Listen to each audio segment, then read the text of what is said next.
नमस्कार दोस्तों, expert zone में मैं doctor Rameshwar, orthopaedic surgeon, entrepreneur, social activist and chairman Shri Sai group of hospital and Galopia pharma. मैं आप सबका तहे दिल से शुक्रिया करना चाहता हूं। मैं एक्सपर्ट जोन के तमाम साथियों का, उससे जुड़े तमाम लोगों को धन्यवाद देना चाहता हूं कि उन्होंने अपने इस प्रेस्टिजियस चैनल पे मुझे अपना जगह दिया है।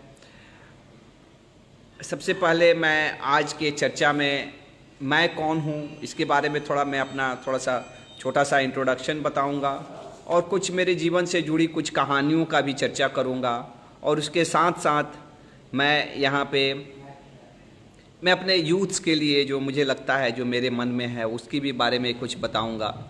मैं अपनी एक कविता भी कहूँगा।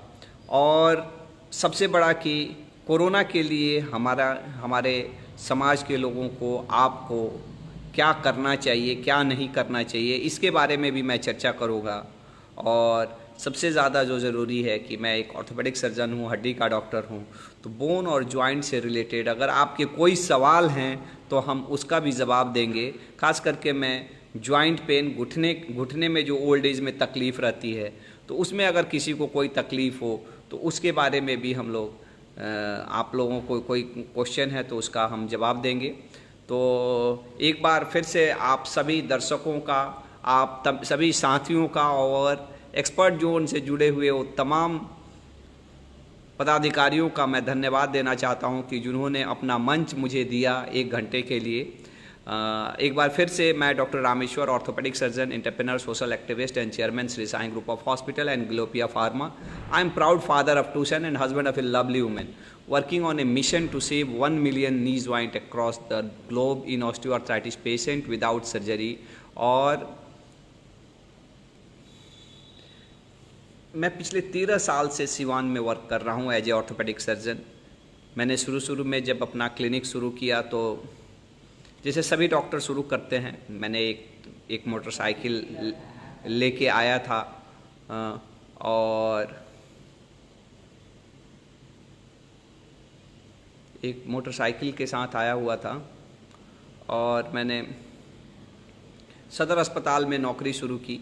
और कहीं एक समझिए कि जैसे सब डॉक्टर लोग शुरू करते हैं, एक क्लिनिक से, एक गुमटी से अपना प्रैक्टिस शुरू किया और वहाँ से करते मैंने एक हॉस्पिटल भी बनाया, Shri Sai group of hospital, जो एक हमारा गोपालगंज में भी हॉस्पिटल है, एक सिवान में हॉस्पिटल है।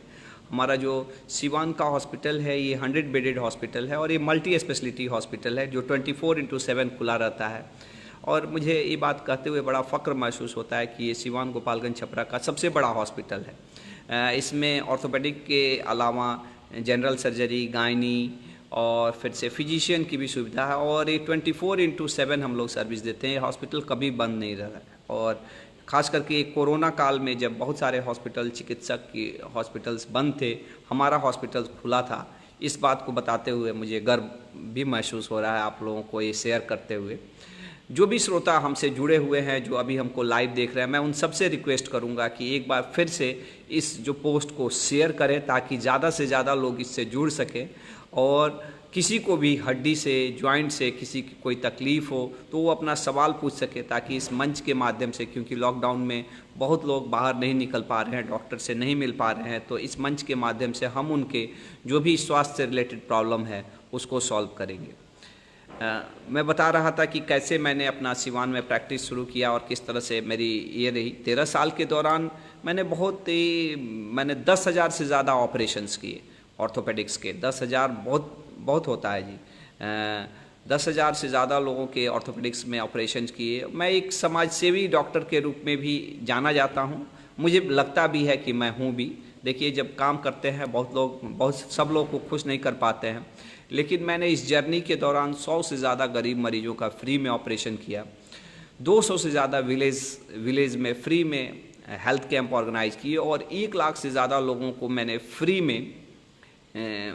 में कंसल्टेशन दिया। मैंने 5,000 से ज़्यादा विलेज हेल्थ प्रैक्टिशनर्स को फर्स्ट एड का ट्रेनिंग भी दिया है। तो ये चीज़ें हैं। एक हमारी खुद की एक एनजीओ भी है, एक स्वयंसेवी संस्था भी है जो मेरे वाइफ सृष्टि के नाम से, और उसके बैनर के तहत भी हम बहुत सारे समाज सेवी कार्य करते रहते हैं। जैसे हम लोग के यहाँ बाढ़ आया था उसमें वर्क किया हम लोगों ने, जैसे नेपाल में भूकंप आया था उसमें वर्क किया, और बहुत सारा ऐसा कोई ऐसा दिन नहीं है कि जो कुछ कोई ना कोई सोशल वर्क हम लोगों ने नहीं किया हो। तो ये हमारी जर्नी है। मैंने आपसे वादा किया है कि इस पूरे जर्नी में मैं आपको हम अपने बारे में बताएंगे। तो जो मैंने बताया, मैं अपनी कुछ कहानियाँ भी शेयर करूँगा जो मेरे जीवन से रिलेटेड कुछ कहानियाँ हैं। मैं आप सबसे रिक्वेस्ट करूँगा कि आप इस पोस्ट को शेयर भी करें ताकि आपसे जुड़े दूसरे लोग भी इसको देख सकें और उनको भी कोई हेल्थ से रिलेटेड कोई समस्या हो तो वो भी एक दूसरे को इस मंच के माध्यम से, इस लाइव के माध्यम से मैं उनके समस्याओं का समाधान कर सकूं। दूसरा चीज़ कि मैं इसके माध्यम से कुछ मैसेज भी देना चाहता हूँ खास करके हमारे यूथ्स को कि वो क्या करें। तीसरा चीज़ कि कोरोना में हम लोग क्या सुरक्षा करें अपने लिए, अपने परिवार के लिए, अपने राष्ट्र के लिए, अपने समाज के लिए, उसकी भी चर्चा करेंगे। और एक हड्डी के डॉक्टर होने के नाते, एक ऑर्थोपेडिक सर्जन होने के नाते, अगर स्वास्थ्य से रिलेटेड भी अगर आपके कोई सवाल हैं तो सवाल भी हमको पूछना है, मैं उसका भी जवाब दूंगा ताकि इसका फ़ायदा आम आदमी को मिल सके। बहुत सारे लोग हैं जो हम लोग के क्लिनिक के पास नहीं पहुंच पाते हैं, नहीं आ पाते हैं, आर्थिक स्थिति क्या लॉकडाउन के कारण से उनकी अगर कोई समस्या है तो हम उनका समाधान कर सकें। और इस चीज़ के लिए मैं आप सबसे रिक्वेस्ट करूंगा कि आप इस चीज़ को शेयर भी करें। मैं लास्ट में अपनी एक कविता भी आपके साथ पेश करूंगा जो मैंने खुद लिखी है, ये लास्ट में करूंगा। मैं एक बार फिर से एक्सपर्ट जोन की पूरे टीम को धन्यवाद देना चाहता हूँ, सारे दर्शक श्रोताओं को मैं धन्यवाद देना चाहता हूँ। एक्चुअली जब मैंने अपनी पढ़ाई जो है 10वीं तक की पढ़ाई तो मैंने गोपालगंज से ही की, डीएवी स्कूल से। उसके बाद से मेरा बीएन कॉलेज पटना में एडमिशन हो गया, वहाँ पे मैं 2 साल करने के बाद से 1 साल का गैप हुआ। उसके बाद से मेरा बहुत ही अच्छा मेडिकल कॉलेज सेवाग्राम में मेरा एडमिशन हो गया। सेवाग्राम इंडिया का एक बहुत ही अच्छा मेडिकल कॉलेज है जिसका ऑल इंडिया लेवल पर एंट्रेंस होता है। और वो उसमें एक अच्छी बात ये है कि वहाँ गांधीयन फिलॉसफी को माना जाता है। वहाँ पे खादी का ड्रेस कोड रहता था और वहाँ पे हम लोग को श्रमदान करना पड़ता है और गांधीयन फिलॉसफी को मानना पड़ता था। जब हम लोग का एडमिशन होता था तो 15 दिन का एक ओरिएंटेशन कैंप गांधी आश्रम में होता था। तो बड़ा ही अच्छा वहाँ पे मेडिकल कॉलेज है। एंड आई एम ब्लेस्ड, भगवान की कृपा है कि मैं इतने अच्छे इंस्टीट्यूशन से पढ़ा। वहाँ से पढ़ने के बाद से मैंने वहीं से MBBS किया, वहीं से MS किया। करने के बाद से मैं फिर मेरी इच्छा थी कि मैं बिहार में ही आके काम करूं, क्योंकि जब मेरे लिए ऑप्शन था कि मैं दुनिया के किसी भी कोने में जाके काम कर सकता था कि इतना अच्छा इंस्टीट्यूशन से पढ़ने के कारण से। लेकिन मेरे मन में हमेशा रहता था कि अगर मेरे जैसा आदमी, हम लोग जाके गोपालगंज और सिवान अपने बिहार में काम नहीं करेंगे तो बिहार में कौन आएगा? कोई गुजराती, कोई मराठी आके यहाँ पे काम नहीं करने वाला है। अगर हमको अपने जगह को, अपनी मातृभूमि को अच्छा बनाना है तो हमको जाना पड़ेगा। और ये एक तो इच्छा थी, दूसरी मुझे ऐसा लगता भी था कि यहाँ पे अपॉर्चुनिटी है डॉक्टर्स के लिए। अगर हम अच्छा काम करेंगे तो बहुत जल्दी हम ग्रो कर सकते हैं, ये मन में इच्छा थी। और इसी कारण से मैं बिहार में आया। जब मैं बिहार में आ रहा था तो उस वक्त किसी की भी इच्छा नहीं थी, खास करके मेरी वाइफ को भी इच्छा नहीं थी कि मैं बिहार में आऊँ। मेरे माता पिता की भी इच्छा नहीं थी कि मैं बिहार में आके काम करूं, क्योंकि उस वक्त का सिचुएशन थोड़ा अच्छा नहीं था। बीच में आप सभी लोग को जानते हैं। लेकिन उसी वक्त सरकारी नौकरी मिल रही थी। बहुत दिन बाद डॉक्टर लोग को सरकारी नौकरी मिली और मेरा यहाँ पे सदर अस्पताल गोपालगंज में अपॉइंटमेंट हुआ। और उसी के बहाने मैं गुजरात में उस वक्त काम करता था और वहाँ का नौकरी छोड़ के यहाँ पे आ गया। यहाँ पे जब मैं गोपालगंज मैंने सिवान में आया तो सिवान के सदर अस्पताल में मेरी ये हो गई। तो मेरी इच्छा थी कि मैं सिवान में ही प्रैक्टिस करूं। मैं यहाँ जगह ढूंढने लगा। तो यहाँ से रिलेटेड मैं 2 कहानियाँ आप लोगों से, जो मेरे जीवन से रिलेटेड है, मैं क्योंकि अभी कोई क्वेश्चन नहीं है तो मैं इसलिए मैं ये सब कहानियाँ बता रहा हूँ ताकि कुछ ये कहानियाँ शायद आप लोगों को भी मोटिवेट करेगी और जोड़ के भी रखेगी। क्वेश्चन जब आप लोगों के कुछ सवाल आ जाएंगे स्वास्थ्य के तो मैं कहानियाँ अपनी बंद करके आपके सवाल पे आ जाऊँगा। जब मैं यहाँ पे आया सिवान में प्रैक्टिस में जगह ढूंढने लगा तो बहुत लोग आप सिवान में क्यों प्रैक्टिस करना चाहते हैं? आप गोपालगंज में करिए डॉक्टर साहब, सिवान में बहुत कंपटीशन है, यहाँ पे आप नहीं सरवाइव कर पाएंगे। यहाँ पे उस वक्त सर बहुत ही सीनियर डॉक्टर सर लोग थे, अपना रामाजी सर थे, चौहान सर थे, बहुत ही वेल एस्टेब्लिश्ड थे। और मैंने इन लोगों बहुत लोगों का, मेरे रिलेटिव लोगों में भी बहुत लोगों की ये राय थी कि यहाँ पे एस्टेब्लिश होना सिवान में बहुत ही मुश्किल होगा आपके लिए, आप गोपालगंज में जाइए। लेकिन मेरा शुरू से ही मानना था कि अगर आप में दम है और आप में क्वालिटी है तो आप एक कॉम्पिटिटिव जगह पे रहिए, क्योंकि जहाँ पे मंडी में ही माल बिकता है। अगर जहाँ कंपटीशन में रहिएगा तो खुद भी बेहतर होइएगा, और दूसरा चीज़ कि वहाँ पे दूसरे जगह से भी चीज़ें आएंगी। और मैंने यहाँ पे आके मेहनत करना शुरू किया। ऐसा कोई डॉक्टर नहीं है, ऐसा कोई चट्टी चौराहा नहीं है जिस डॉक्टर के पास मैं जाके मिला नहीं। जो लोग मुझे शुरू से जानते हैं उनको मालूम होगा। और इसका परिणाम ये हुआ कि बहुत कम दिन में ही, मैंने 1.5-2 साल में ही मेरे अच्छे खासे पेशेंट हो गए, और भगवान का ब्लेसिंग है। और यहाँ के डॉक्टर्स भी, खास करके जो ग्रामीण चिकित्सक हैं और जो हमारे सीनियर भी थे, रामाजी सर चाहे चौहान सर, इन लोगों का भी बहुत ही मेरे पे एक पुत्रवत व्यवहार रहा, और उन लोगों का हमेशा प्रेम स्नेह और गाइडेंस मिलता रहा, और मैंने बहुत ही अच्छा किया। और मैं शुक्रगुजार हूँ गोपालगंज सिवान के लोगों को कि जो मुझे इस मुकाम पर पहुँचाया उन लोगों ने। तो इससे मुझे पता चलता है कि देखिए, कंपटीशन से कभी डरना नहीं है ज़िंदगी में, और जितना ही बड़ा कंपटीशन उतना ही बड़ा आप आदमी बनने वाले हैं। दूसरा एक और भी चीज़ हुआ, जब शुरू में मैं आया तो सबको मालूम है कि डॉक्टर लोग कोई middle class, lower middle class के लोग रहते हैं। हमने अपना एक गुमटी में समझिए एक तरह से प्रैक्टिस शुरू किया एक ये में। और शुरू में एक हमारे मकान मालिक थे, मैं उनके यहाँ रह के काम करता था। लेकिन हमारी उनके साथ कुछ अनबन हो गई कि वो चाहते थे कुछ अपने हिसाब से हमको चलाना, लेकिन अब कहीं ना कहीं मैं उसमें नहीं ढल पाया। और हमारी एक दो बार बहस भी हो गई, और लास्ट में तो चीज़ें इतनी ख़राब हो गई कि एक बार उन्होंने मेरे कॉलर भी पकड़ लिया, मैंने इस तरह से मारने औरने का। अब समझ सकते हैं कि नया डॉक्टर एक दूसरे की जगह पे काम कर रहा है, क्या मानसिक आघात से। उस वक्त ही मेरा जस्ट एक बेबी भी, जो दूसरा बच्चा पैदा हुआ था यहाँ पे। तो और उन्होंने फिर उसके बाद से बोला कि डॉक्टर साहब आप जगह छोड़िए, मेरा जगह छोड़िए। बड़ा ही मैंने ऐसा लगा कि आदमी रोड पे आ गया जी, कहीं कोई आसरा नहीं। तो फिर लेकिन एक दूसरे मकान मालिक जस्ट उसके सामने, दिलीप जी बहुत ही अच्छे इंसान हैं, अभी भी उन लोगों से बहुत अच्छा, उन लोगों ने बड़ा सपोर्ट किया, सहयोग किया, और शायद उन्हीं के पास आने के बाद से मेरा नाम भी हुआ। और आप जानते हैं कि मैं आज सिवान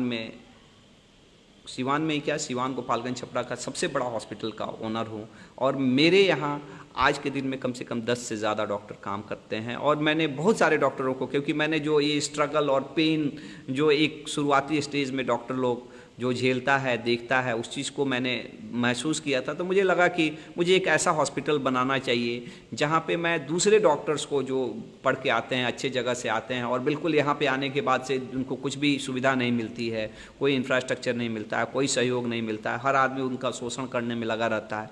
तो एक अच्छा इन्वायरमेंट मैं उनको दे सकूँ, और उसी के तहत मैंने हॉस्पिटल भी बनाया। और मुझे इस बात का गर्व होता है कि सिवान में प्रैक्टिस करने वाले बहुत सारे, मैंने ऐसे 3-4 डॉक्टर तो हैं ही जो हमारे यहाँ हॉस्पिटल से काम करने अपना कैरियर शुरू किया, और उन्होंने किया।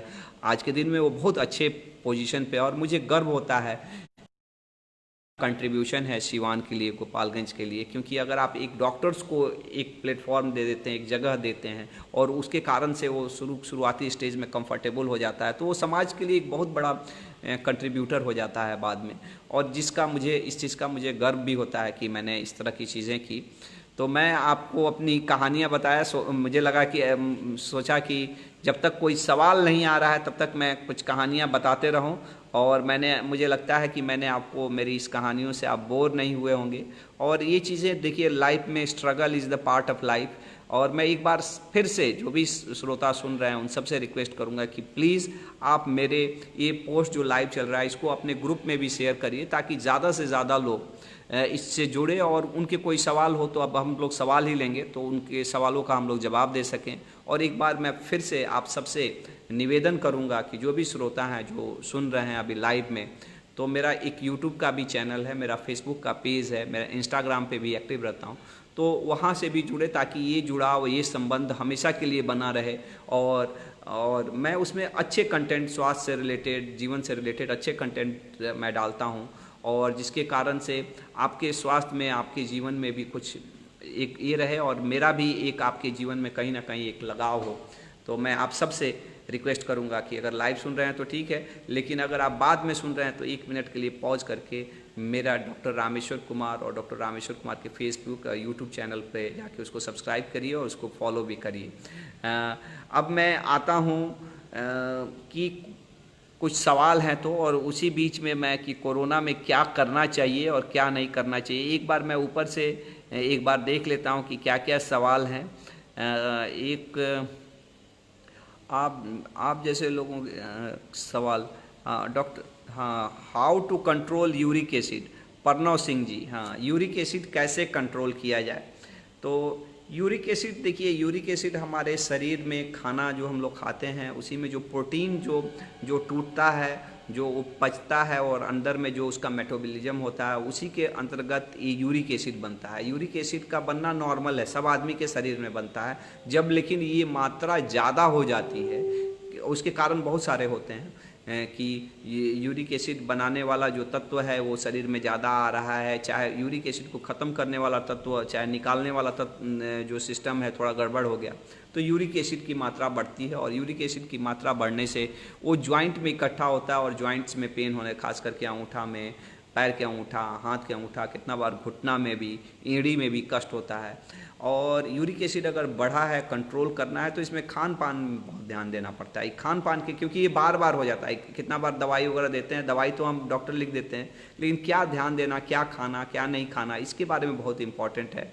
तो प्रणव जी, अगर आपका यूरिक एसिड बार बार बढ़ता है तो कुछ ध्यान बिल्कुल रखना चाहिए। पहला चीज़ कि नशा बिल्कुल नहीं करना है। अल्कोहल लेते हैं तो बिल्कुल अल्कोहल नहीं लीजिए, अल्कोहल लेने से बहुत यूरिक एसिड बढ़ता है, तो अल्कोहल नहीं लेना है। खाने पीने में मांस नहीं खाना है, खास करके रेड मीट नहीं खाना है। मांस, मछली, अंडा, पत्ता गोभी, टमाटर, दही, चना, दारू, कोल्ड ड्रिंक्स, ये सब नहीं लेना है। पनीर भी लेने के लिए हम लोग मना करते हैं। पानी खूब पीना है, खूब पानी पीना है, क्योंकि पानी पीने से वो पेशाब की मात्रा रास्ते से निकल जाता है और शरीर में यूरिक एसिड नहीं बढ़ता है।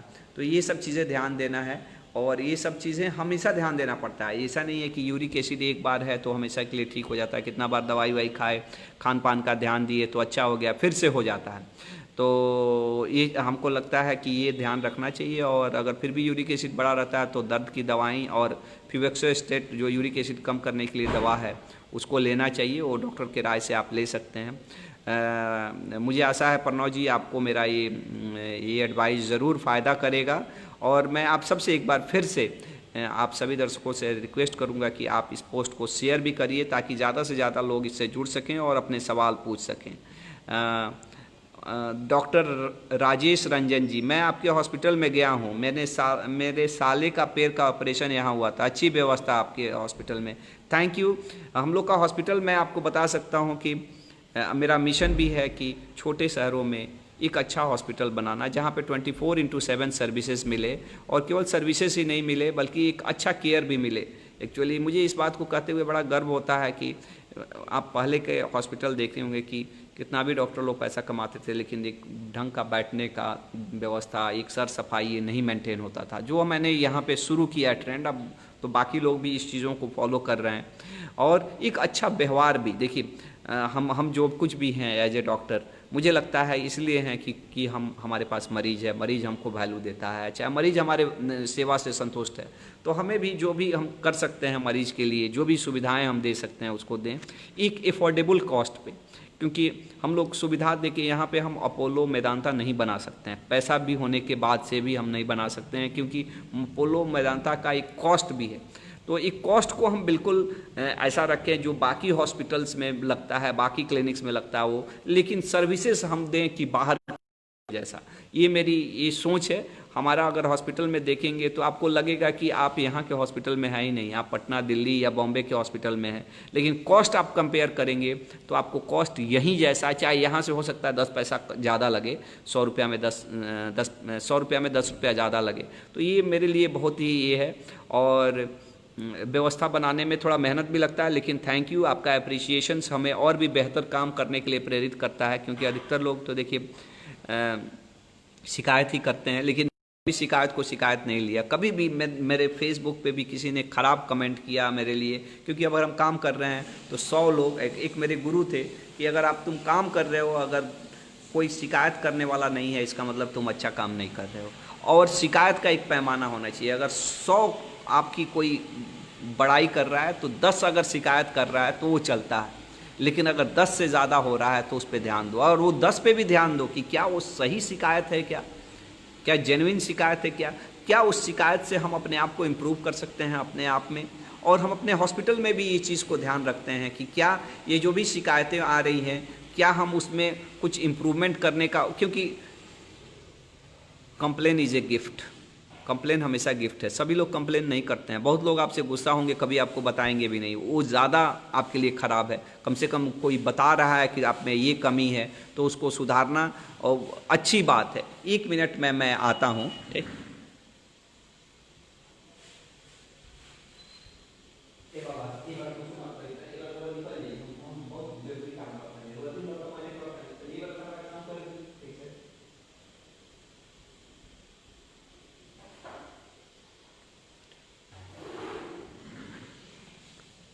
अभी थोड़ा लाइट का प्रॉब्लम हो गया है, लेकिन हमको लगता है कि ये भी बहुत जल्दी अच्छा हो जाएगा।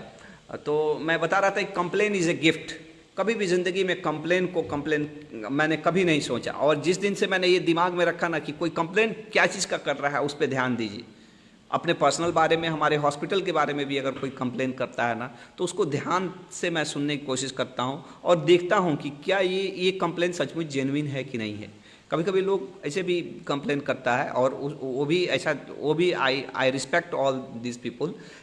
और कोई चीज़ें रहता है कि नहीं ये इम्प्रूव करने लायक है, क्योंकि अपनी चीज़ें ना, अपनी गलतियां कभी नहीं समझ में आती है जब तक कोई दर्शक नहीं बताए। अभी कोरोना काल में ही हम लोगों के साथ, जैसे मुझे लगता है मैं उन तमाम लोगों को धन्यवाद देना चाहता हूँ जिन्होंने मुझे गाइड किया।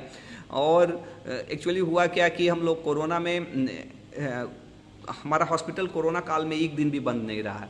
तो आप समझ सकते हैं कि कैसे, क्योंकि कोई हॉस्पिटल में एम्प्लॉय भी काम करना नहीं चाहता था, कर्मचारी भी नहीं रहा, तो बड़ा मेहनत से हम लोग उसको बुला के काम करते थे।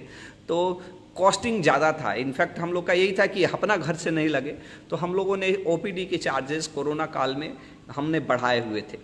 तो लेकिन बाद में जैसे जैसे शुरू में तो किसी को कोई नहीं मिलता था, और तो फिर तो 500 रुपया भी दे के बड़ा खुश रहता था कि इसलिए यहाँ पे सर्विस मिल गया। लेकिन जैसे जैसे जब डॉक्टर लोग, दूसरे लोग बैठने लगे तो ये लोगों का कंप्लेन होने लगा कि डॉक्टर साहब तो लुटाई कर रहे हैं, डॉक्टर साहब तो ये कर रहे हैं, ये कोरोना टैक्स ले रहे हैं। तो लोगों ने कंप्लेन की, तब हमारे भी दिमाग में नहीं भाई ये चीज़ तो सही है। तो फिर मैंने उस चीज़ को फिर हम लोगों ने इम्प्रूव किया। तो I want to thanks this all people who complaints, और जो हमारे ज़िंदगी में कुछ गलतियां बताते हैं, क्योंकि देखिए अपनी गलतियां नहीं समझ में आती है। तो मैं धन्यवाद देना चाहता हूं उन तमाम लोगों का।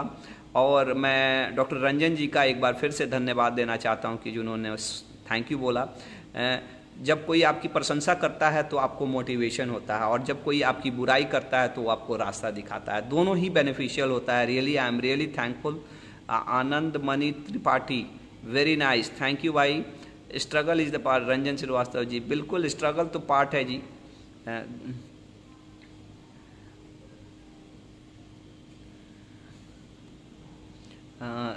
Thank you Ranjan Shrivastava ji, thank you, आपने मुझे प्लेटफॉर्म दिया और for giving me this chance to be on your platform.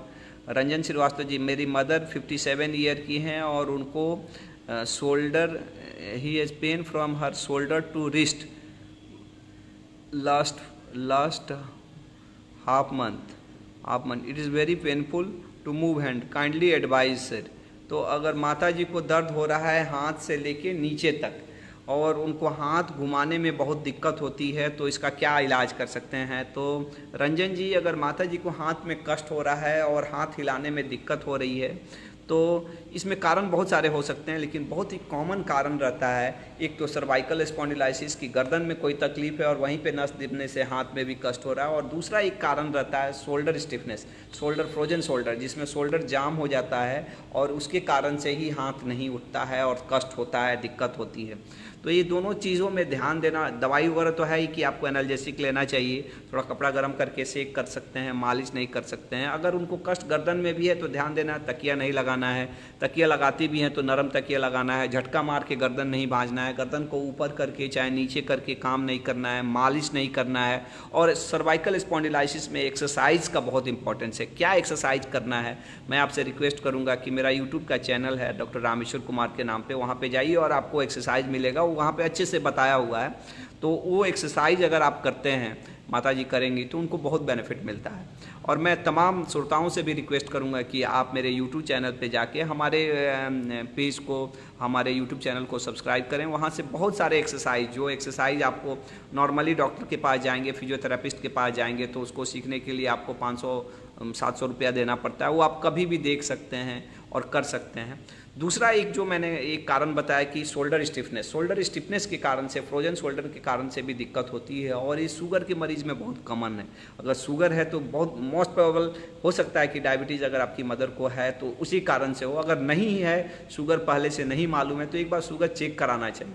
अगर शुगर है तो वो भी एक कारण रहता है जिससे हाथ जाम हो जाता है। अगर हाथ जाम है, अगर उठाने में कष्ट हो रहा है, हाथ पीछे नहीं जा रहा है, तो इसमें भी एक्सरसाइज का बहुत ही इम्पोर्टेंस है। और फ्रोजन शोल्डर में भी क्या एक्सरसाइज करना, ये चीज़ आप हमारे यूट्यूब चैनल पे जाके उसमें देख सकते हैं। अगर आपको अच्छा लगे तो हमारा चैनल सब्सक्राइब भी करिए, उसको शेयर भी करिए। और आप लोगों ने इतने लोगों को बड़ा बनाया, हमारे चैनल को भी बड़ा बनाइए, मैं आप सबसे रिक्वेस्ट करूँगा। प्रणव सिंह जी, थैंक यू।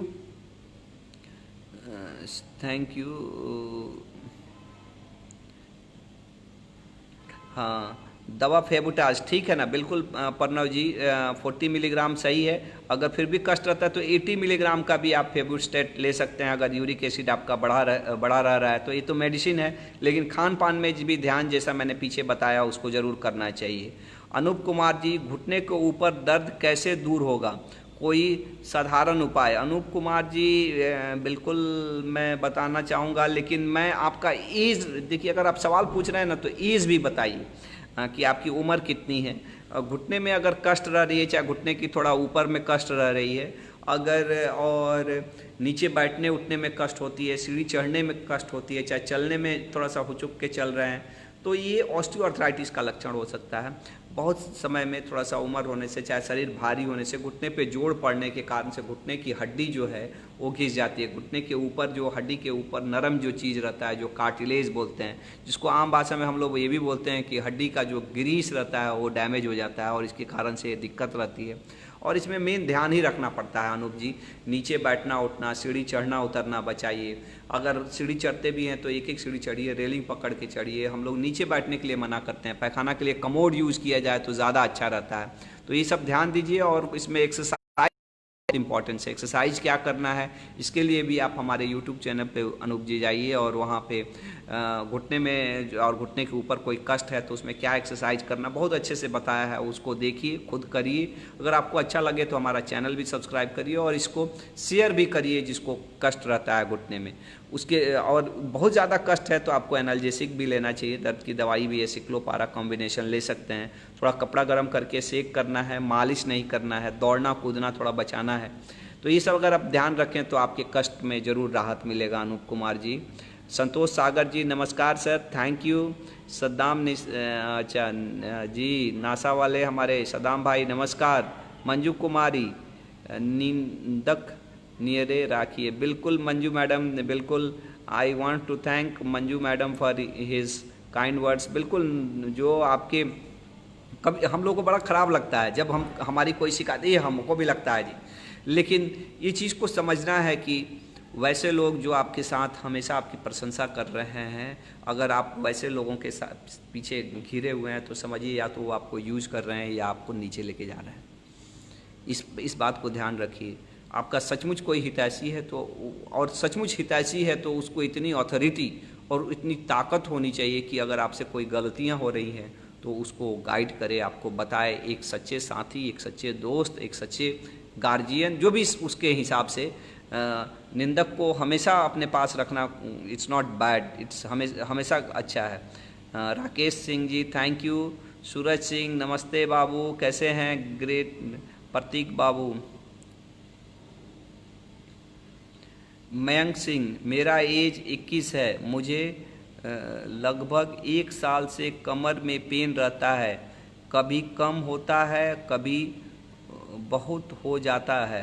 पेन किलर लेने के बाद भी जल्दी पेन रिलीफ नहीं होता है, ऐसा क्या होता है और ये कैसे ठीक होगा? बहुत ही अच्छा मयंक बाबू ने सवाल पूछा है। मयंक बाबू 21 साल की उम्र के हैं और इनको बार बार कमर में दर्द हो जाता है।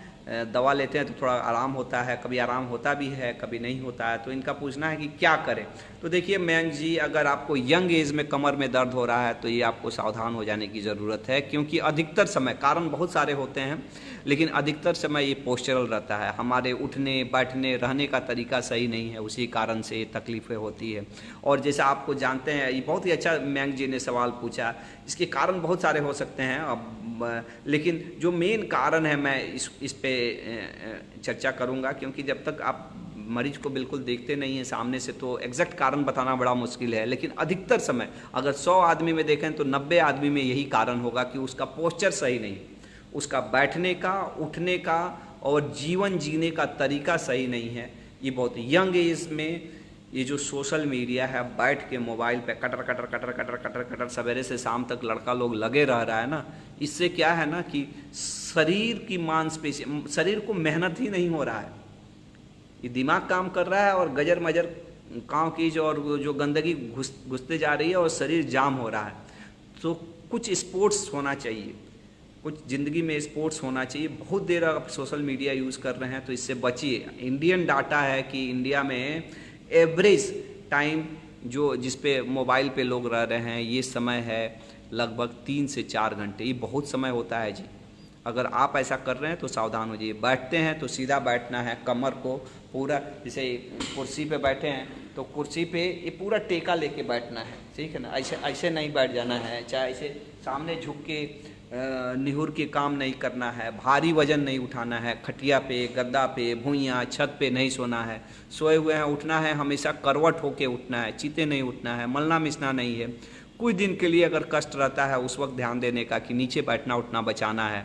और सबसे जो ज़रूरी है कि एक्सरसाइज करना है। एक्सरसाइज क्या करना है इसके लिए मैं आपको एडवाइस दूंगा। मयंक जी, आप हमारे यूट्यूब चैनल पे जाइए और वहाँ doctor Rameshwar Kumar back pain exercise search करिए, आपको मिल जाएगा वहाँ पे, और उस एक्सरसाइज को करिए। लेकिन मोटा मोटी मैं समझा देता हूँ कि क्या एक्सरसाइज रहता है। एक्चुअली भगवान ने हमारा कमर सीधा बनाया है और हम जो भी काम करते हैं वो आगे झुक के ही करते हैं। तो इसमें आगे की मांसपेशियां तो काम करती है लेकिन जो पीछे की मांसपेशियां काम नहीं करती, और उसको काम देने के लिए कमर को पीछे करने वाला कसरत करना पड़ता है। वो कसरत कैसे करेंगे उसके लिए मैं एडवाइस करूंगा कि आप हमारे यूट्यूब चैनल पे जाएं और हमारा कसरत सीखें और वैसा करें घर पे। कसरत से एक दिन में बेनिफिट नहीं होगा, लेकिन आप रेगुलरली कसरत करेंगे तो लॉन्ग टर्म में आपकी मांसपेशियां मजबूत होगी और ये समस्या से आपको निदान मिलेगा। अगर आपको लगे कि आपको हमारी इस एक्सरसाइज से बेनिफिट हुआ तो हमारे चैनल को सब्सक्राइब भी करिएगा, लाइक भी करिएगा, कमेंट भी करिएगा। Ranjan ji, thank you. Diksha classes, any specific diet for healthy bone? Diet, ये बहुत ही अच्छा दीक्षा जी ने सवाल पूछा कि क्या डाइट लें। तो एक्चुअली देखिए, एक 80-20 का रूल्स सब जगह चलता है कि हम लोग ज़िंदगी में जो करते हैं ना उसमें 20% ही रहता है जिसके कारण से हम कुछ कर पाते हैं। 80% तो टाइम पास ही होता है। ये बोन हेल्थ के लिए भी ना, अगर मैं 80-20 का मैं एक अपना रूल्स बनाया है कि 20% ही डाइट का रोल है, वो डाइट के बारे में भी बताऊंगा, लेकिन 80% है कि आपकी फिजिकल एक्टिविटी। अगर आपको अच्छा बोन चाहिए ना, हमारे गांव में दुखरन काका थे, वो लोग बहुत अच्छा खाना नहीं खाते थे लेकिन उनका शरीर देखिएगा, उनका हड्डी देखिएगा ना तो हम लोग से डबल था। रीज़न ये था ना कि वो खाना पे नहीं मेहनत भी करते थे। एक हम अपने जीवन में एक्सरसाइज की, हेल्दी लाइफस्टाइल की आदत नहीं डालेंगे तो हमारी हड्डियां कभी मजबूत नहीं होगी। डाइट का भी इम्पोर्टेंस है, हमको बैलेंस डाइट लेना है, कंप्लीट डाइट लेना है, और ऐसा चीज़ नहीं है कि ये चीज़ नहीं खाना है, सब कुछ खा सकते हैं। कितना लोग को रहता है कि मछली नहीं खा सकते हैं, दूध नहीं पीते हैं लोग की हड्डी, दूध नहीं खा सकते हैं, ये सभी चीज़, मांस, मछली, अंडा, ये सब चीज़ खा सकते हैं। कंप्लीट डाइट लीजिए और इसमें दूध, कैल्शियम रिच डाइट, फ्रूट्स, ये सब ज़्यादा लीजिए, धूप में रहिए, ये सब से आपका हड्डियाँ मजबूत होंगी। एक्सरसाइज करिए और कुछ कुछ गलत आदतें हैं जैसे नशा करना, दारू पीना, सिगरेट पीना, ये सब बचाइए। ये सब अगर आप करते हैं तो आपकी हड्डियों के लिए बहुत ही इम्पोर्टेंट है, बहुत ही अच्छा है। दीक्षा, आप, मुझे आशा है कि मैडम आपको दीक्षा क्लासेस में आपको ये चीज़ें अच्छा लगा होगा, लेकिन और भी आपको डिटेल्स में जानना है तो आप हमारे यूट्यूब चैनल पे भी जाके बहुत सारा इसके बारे में जानकारी ले सकती हैं। द्विवेदी सुमंत जी, गर्मी के वजह से 3 दिन से चक्कर आ रहा है, कमजोरी लग रहा है। गर्मी की वजह से कमजोरी, गर्मी से कमजोरी या चक्कर नहीं आता है। अगर गर्मी है तो धूप में रह रहे हैं आप, पानी का सेवन पूरा नहीं कर रहे हैं तो ऐसा हो सकता है। और ये कैसे समझ में आएगा कि अगर आपको पानी आप प्रॉपर पी रहे हैं कि नहीं? तो जो मेरे लिए, मैं उस चीज़ को टेस्ट की, हमारे शरीर में जैसे पानी की कमी, पसीना आपको आ रहा है कि नहीं? अगर पसीना नहीं आ रहा है यानी कि आपके शरीर में पानी की कमी है। पसीना आ रहा है यानी कि वो नेचुरल एक हमारा सिस्टम है जिससे हमारा शरीर कूल रहता है। और अगर हमारे शरीर में हाइड्रेशंस कम बराबर है, सही है, तो आपको पसीना निकलेगा। अगर पसीना नहीं भी निकल रहा है तो पानी पीजिए, साफ़ पानी, कहीं पे भी साफ़ पानी पीजिए। ऐसा नहीं, कोल्ड ड्रिंक्स और जूस भी पी सकते हैं। और पानी की ही कमी से कमजोरी लगता है तो पानी पीजिए, हमको लगता है। और बाकी भी खाने पीने में भी बहुत लेट करना, ये सब चीज़ें थोड़ा बचाना है। फ्रूट्स अभी बहुत सारा मिल रहा है, फ्रूट्स वगैरह खाइए। द्विवेदी सुमंत जी, एज 23 साल, 3 दिन से चक्कर आ रहा है कंटिन्यूअस, परेशान हूँ, दवा काम नहीं कर रहा है। द्विवेदी जी, यंग एज आदमी को चक्कर आना थोड़ा सा ये है, इसमें गर्दन के कारण से भी होता है, गर्दन का ये मेन ये रहता है। और दूसरा एक कान के कारण से तकलीफ होती है चक्कर का। इसमें वर्टिन की गोली लीजिए। अगर चक्कर बहुत आ रहा है तो ये चीज़ अच्छा नहीं है। मैं आपको एडवाइस करूंगा द्विवेदी जी कि आपको आके एक बार डॉक्टर को किसी को दिखाना चाहिए, या तो ईएनटी को चाहे ऑर्थोपेडिक सर्जन को, किसी को दिखाइए। हाँ, शहादत भाई नमस्कार। Madhuresh Thakur ji thank you. Anil Kumar Rai, sir Universal Sompo insurance का क्लेम आपके हॉस्पिटल में लगेगा, करने के लिए मिल सकता है कि नहीं? हम लोग के यहाँ देखिए, हम लोग का बहुत ही एक सर्टिफाइड हॉस्पिटल आप बोल सकते हैं है। और हमारे यहाँ बिल हम लोग पक्का देते हैं। अगर उस बिल से आपके इंश्योरेंस वाले को पैसा मिल से दे देता है तो अच्छा है, क्योंकि हम लोग का रजिस्टर्ड हॉस्पिटल है तो हर इंश्योरेंस वाला को पैसा देना है। लेकिन आपके इससे हम इम्पैनल्ड नहीं हैं तो इसलिए कैशलेस नहीं मिलेगा। कुछ जैसे रेलीगेयर का है और जैसे आयुष्मान भारत से हम लोग कैशलेस जुड़े हुए हैं, जहाँ पे मरीज को एको पैसा नहीं देना पड़ता, सीधे इंश्योरेंस कंपनी हमको पैसा देता है। तो आपके साथ हम कैशलेस तो नहीं कर सकते हैं काम, लेकिन अनुज जी अगर आप चाहें तो हमारे यहाँ काम करा सकते हैं। काम करा के आप इंश्योरेंस कंपनी, हमको पैसा आपको देना पड़ेगा, हम आपको बिल देंगे, आप इंश्योरेंस कंपनी से उसको क्लेम करा सकते हैं। माला सिंह, 51 बरस उम्र है, कमर में दर्द रहता है ज़्यादा समय पर खड़े रहकर काम करने पे। हाँ, तो माला मैडम का बहुत ही अच्छा सवाल है कि इनको कमर में दर्द रहता है, 51 बरस की उम्र है। तो एक्चुअली मैडम आपको भी ध्यान देना चाहिए। 51 बरस की उम्र के बाद से होता क्या है कि लेडीज़ लोग के शरीर में बहुत सारे बदलाव होते हैं, चाहे उसी वक्त चाहे उसके पहले एमसी बंद हो जाता है। उसके बाद से होता क्या है कि शरीर में बहुत सारे हार्मोनल चेंजेस होते हैं और उसके बाद से हड्डी भी बहुत तेज़ी से कमज़ोर होता है औरतों लोग का।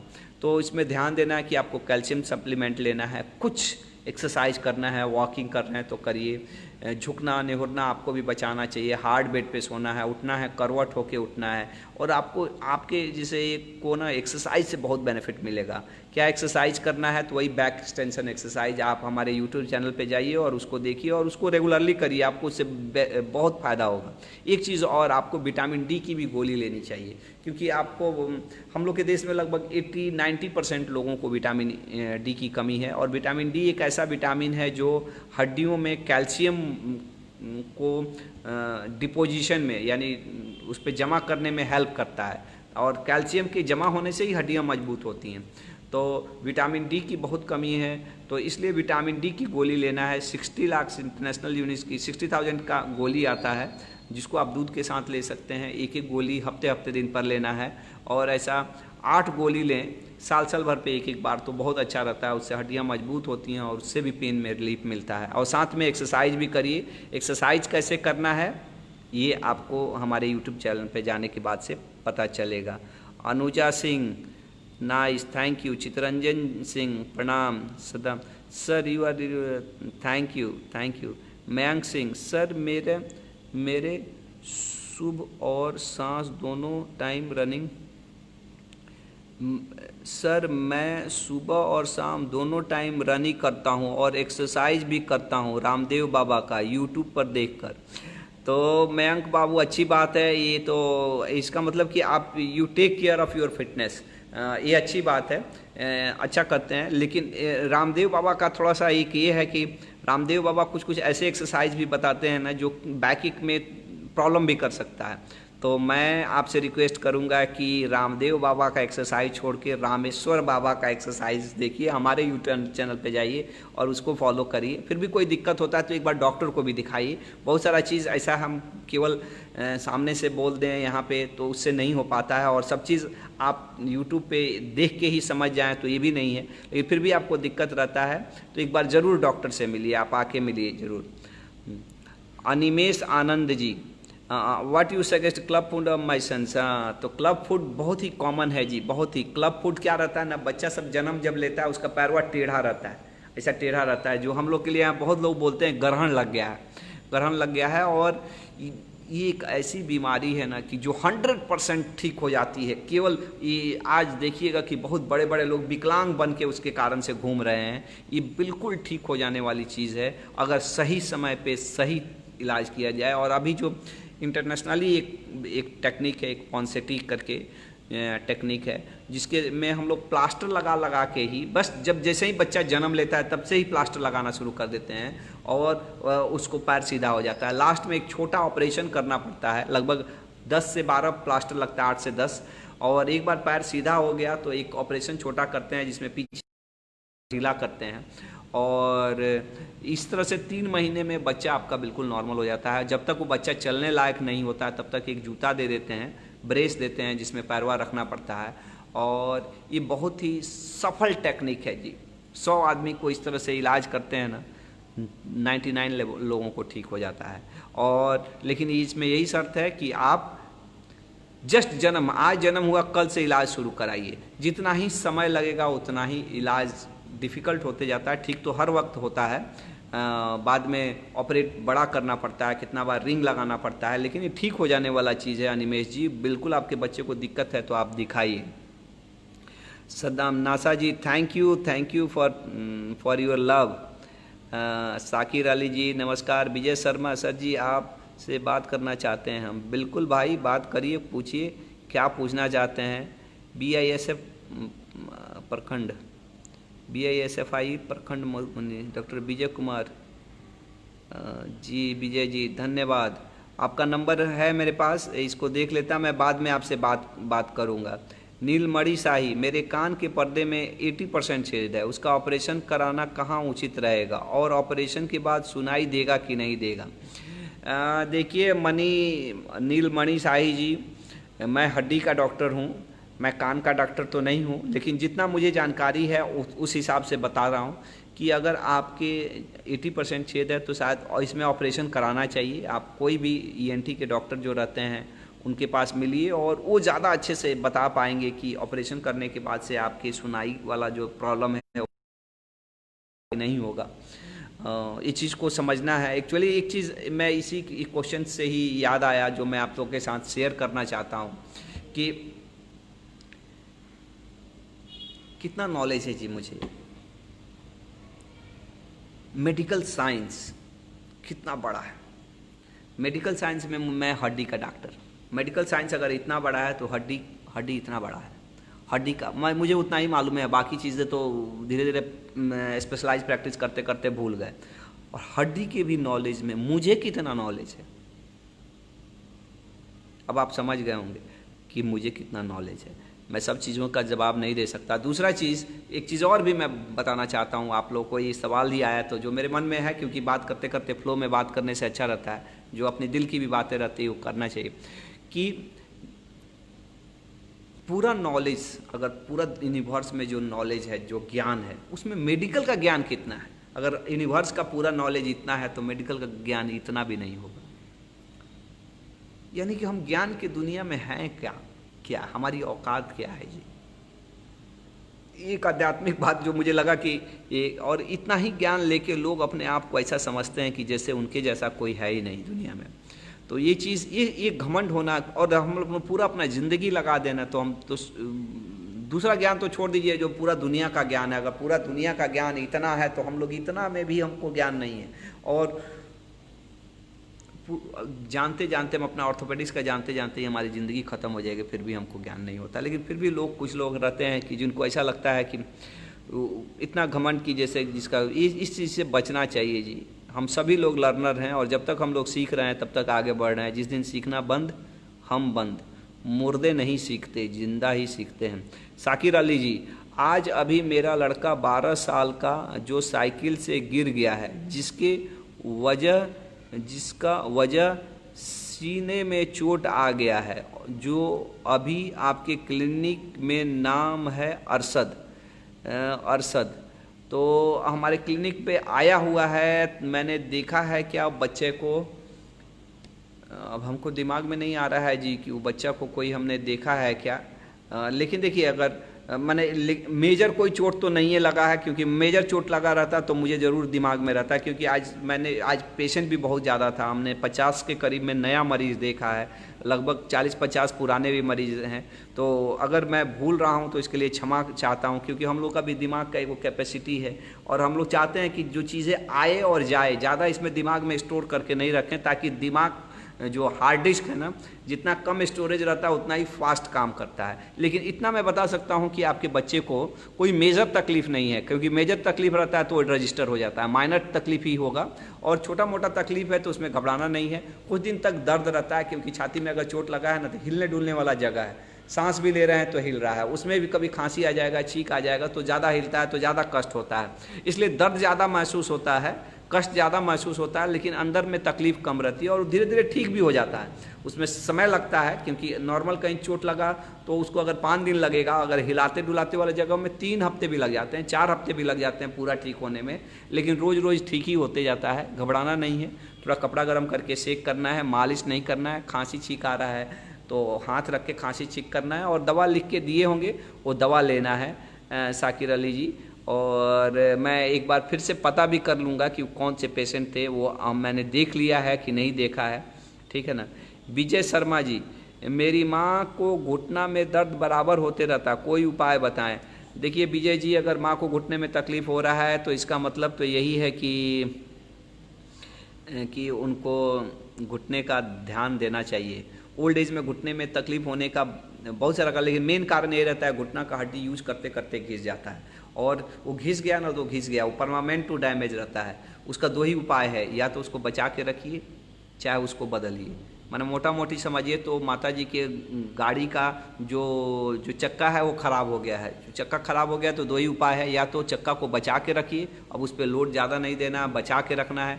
नीचे बैठना उठना, सीढ़ी चढ़ना उतरना बिल्कुल बचाना चाहिए। कमोड यूज करने से, केवल एक सिंपल सा चीज़ करने से उनको इतना तकलीफ में राहत मिलेगा जिसका कोई हिसाब नहीं है। सीढ़ी चढ़ना उतरना भी बचाना चाहिए। कभी इमरजेंसी में सीढ़ी चढ़ भी रही हैं तो एक एक सीढ़ी चढ़ना है, रेलिंग पकड़ के चढ़ना है, मालिश नहीं करना है, मालिश नहीं करना है। और एक और चीज़ कि अगर बहुत कष्ट रहता है छड़ी लेके चलें, और इसमें भी एक्सरसाइज से बहुत बेनिफिट मिलता है। विजय जी, माता जी को बोलिए कि मेरे यूट्यूब चैनल पे जाएं और वहाँ एक्सरसाइज समझें और उसको रेगुलरली करें। एक्सरसाइज से बहुत बेनिफिट मिलता है, और अगर उनको अच्छा लगे, पसंद लगे तो उसको सब्सक्राइब करें, और जितने भी माता जी लोगों के पास, सब लोगों के पास भेज दें। और मुझे भी आप लोग मिलकर थोड़ा लिफ्ट कराइए, मुझको भी तो लिफ्ट करा दो, थोड़ी सी तो लिफ्ट करा दो। मयंक बाबू, सर मेरे पापा जिनका उम्र 51 वर्ष है, उनके घुटने में काफ़ी दिनों से दर्द है, जिसकी वजह से चलने में काफ़ी दिक्कत होती है, उठने बैठने में भी। तो मयंक जी, मैंने अभी, अगर आप सुन रहे होंगे तो मैं इस सवाल का जवाब पहले भी दे चुका हूँ। उनको भी बोलिए एक्सरसाइज करें, वज़न ज़्यादा है तो वज़न कम करने की कोशिश करें, और ध्यान रखें। मंजू मैडम, हाँ, रामदेव बाबा जी की छुट्टी, यस, रामदेव बाबा जी की छुट्टी। छुट्टी। रामदेव बाबा वो क्या उसको कर रहे हैं, वो लिवरपूल का लीवर तोड़ दे रहे हैं और प्रॉक्टर का क्या क्या क्या कर रहे हैं। तो हमने भी रामदेव बाबा के पीछे पड़ गए हैं। कुली कसरत रामदेव बाबा से, I really respect Ramdev Baba.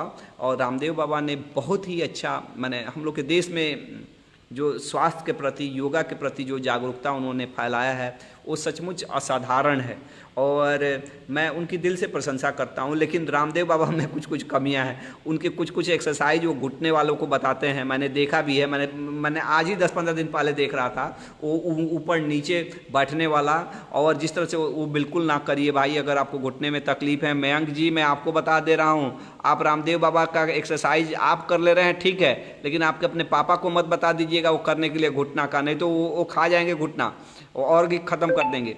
तो रामदेव बाबा का एक्सरसाइज बिल्कुल नहीं करना है। वो नीचे बैठने उठने और सीढ़ी चढ़ने वाला एक्सरसाइज बिल्कुल नहीं करना है। ये चीज़ थोड़ा ध्यान देना चाहिए। राजेश राजपूत जी, हाय सर, प्यारों को घुटने में दर्द रहता है ये तो घुटने वाला मैंने तकलीफ़ का इलाज मैंने बता दिया है। राजेश जी आप भी यूट्यूब पे जाके उसका थोड़ा सा मुझे फॉलो करेंगे तो बहुत सारा चीज़ आपको जानकारी मिलेगा। समय होते जा रहा है और मैं चाहूँगा कि आप सबको से विदा भी लूँ, क्योंकि अब 1 घंटा लगभग मैंने बिता दिया है। 1 घंटा के करीब में मैंने समय ले लिया है, लेकिन अभी आपके ऊपर है कि मैं रहूं कि जाऊं।